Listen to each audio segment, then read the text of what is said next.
Luhustar bat txapeldun garatenian.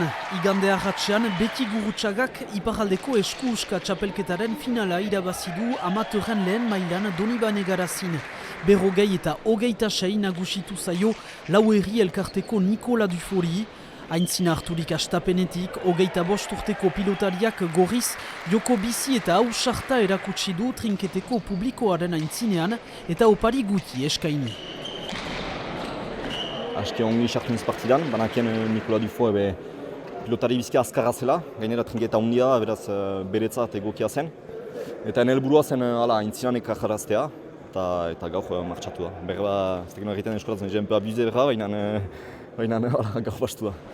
Azken 3 urte horietan sarako izarrarekin ari den pilotariak 8 sake sartu ditu segidan partida erditsutan, beranta handiegia zen bere aurkariaren zat. Moi, j'ai pas ramené beaucoup de buts et bon, pas en germe du début jusqu'à la fin. J'ai eu quelques pelotes où je pouvais prendre le mur, même ces pelotes, j'en profitais pas. Donc totalement absent de la partie pour ma part et félicitations à Beti pour son titre aujourd'hui. Nikolak eman ditu ahalak, baina erraten alda utxe egin duela pixka bat partida.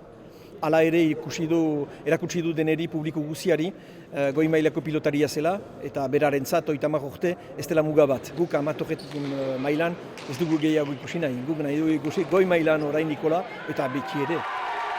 Pausarik ez orain pilotarientzat Frantziako txapelketa abiatuko baitute asteburu untan.